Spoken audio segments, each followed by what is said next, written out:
Bienvenue dans ce 4e épisode de cette série Investir, c'est assez facile. L'objectif de cette série est de vous apporter les connaissances nécessaires pour réussir dans vos investissements immobiliers. Dans cet épisode, voyons ensemble comment déclarer vos revenus locatifs.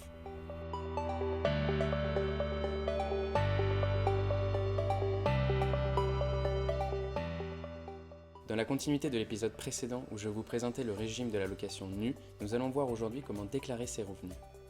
D'autant plus que la saison des déclarations de revenus est ouverte et se terminera entre le 24 et 8 juin selon votre département. Point important avant de commencer, comme l'indique le titre de la vidéo, nous allons évoquer les revenus fonciers, c'est-à-dire les revenus encaissés suite à vos locations nues et non pas de vos locations meublées.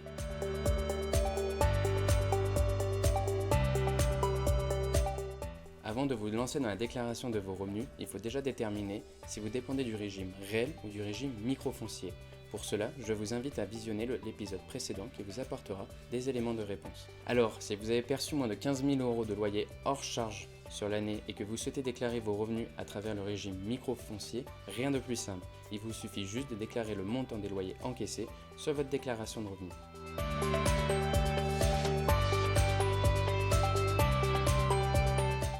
Voici comment faire.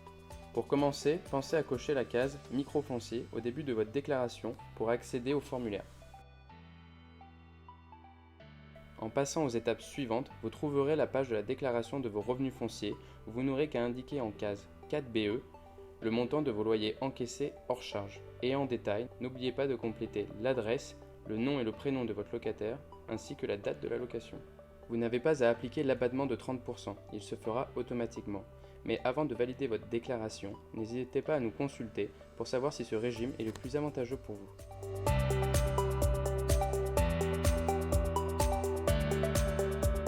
Pour ce qui concerne du régime réel, la déclaration est un peu plus complexe. Vous allez additionner l'ensemble de vos loyers encaissés sur l'année et déduire l'ensemble de vos charges payées pour réduire au maximum votre résultat imposable. Dans l'ordre, vous allez pouvoir déduire vos frais de gestion locative, par exemple si vous confiez votre bien à une agence immobilière pour la location, alors vous allez pouvoir y déduire ses honoraires. Vos primes d'assurance, en tant que bailleur, vous devez être couvert par une assurance PNO, propriétaire non occupant. Vos charges de copropriété sont également déductibles, tout comme votre taxe foncière, mais attention, il faut retirer la taxe d'ordure ménagère qui, elle, sera récupérable auprès de votre locataire. Vos intérêts d'emprunt et vos frais d'emprunt, et pour terminer, vous allez pouvoir déduire vos travaux. Mais soyez vigilants, car la location nue ne permet pas de déduire les travaux d'agrandissement ou de reconstruction. Vous pouvez uniquement déduire les travaux d'entretien, de rénovation ou de réparation. Et petit conseil, faites bien attention à l'adresse du chantier et au libellé de vos factures pour ne pas vous faire reprendre lors d'un contrôle fiscal.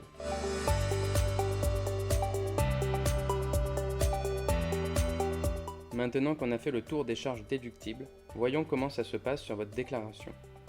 Cette fois-ci, pensez à cocher la case « Revenus fonciers » au début de votre déclaration pour accéder au formulaire. Ensuite, vous allez devoir cliquer sur la fenêtre « Annexe numéro 2044 » à gauche de votre écran. Puis, renseignez le nombre de propriétés que vous détenez en location nue. Si vous n'avez qu'un appartement, il vous suffit de mettre 1 et de passer à l'étape suivante. Pour information, un immeuble de rapport vaut également pour une propriété. Maintenant, il vous suffit de compléter les informations suivantes. L'adresse du bien, la date d'acquisition, le nombre de locales, si c'est un immeuble alors le nombre peut être supérieur à 1, et le nom de vos locataires au 1er janvier de l'année. Quand vous aurez terminé avec ces renseignements, vous allez inscrire en ligne 211 vos loyers encaissés hors charge. Ensuite, en ligne 221, vous allez mentionner les honoraires versés à des tiers comme l'agence immobilière qui s'occupe de la gestion locative. En ligne 222, autres frais de gestion, vous allez retenir 20 € par local, soit 20 € pour notre exemple. Les primes d'assurance, vous allez déduire votre cotisation PNO de l'année. En ligne 224, c'est la ligne des dépenses de réparation, d'entretien et d'amélioration, c'est-à-dire vos travaux. Ces travaux doivent être détaillés et vous n'avez malheureusement que 6 lignes pour le faire. Donc si vous avez fait beaucoup de travaux, vous pouvez à la fin, en annotation de votre déclaration, indiquer que vous tenez un tableur à la disposition si besoin. En ligne 227, on reporte la taxe foncière, mais sans les ordures ménagères. En immeuble et copropriété, vous devez indiquer en ligne 230 les provisions pour charges appelées et payées sur l'année. Attention, uniquement la part du propriétaire. Et en ligne 231, vous devez indiquer la régularisation des charges de copropriété de l'année précédente. Enfin, en ligne 250 arrive la case des intérêts d'emprunt où vous pouvez déduire vos intérêts et primes d'assurance payés et sont également déductibles la première année les frais de dossier et les honoraires de garantie du prêt immobilier. En remplissant toutes ces informations, vous retrouvez en ligne 263 votre bénéfice ou déficit de l'année, qui, dans notre exemple, est un déficit car nous avons généré plus de charges que de recettes. Ce déficit est alors reportable sur vos autres revenus, tels que vos salaires, dans la limite de 10 700 € par an. J'en ai terminé pour ce 4e épisode. Si vous êtes concerné par un programme de défiscalisation ou de déduction d'impôts tels que Duflot, Cellier ou encore Pinel et que vous souhaitez un accompagnement pour réaliser votre déclaration de revenus, n'hésitez pas à nous rejoindre. À bientôt.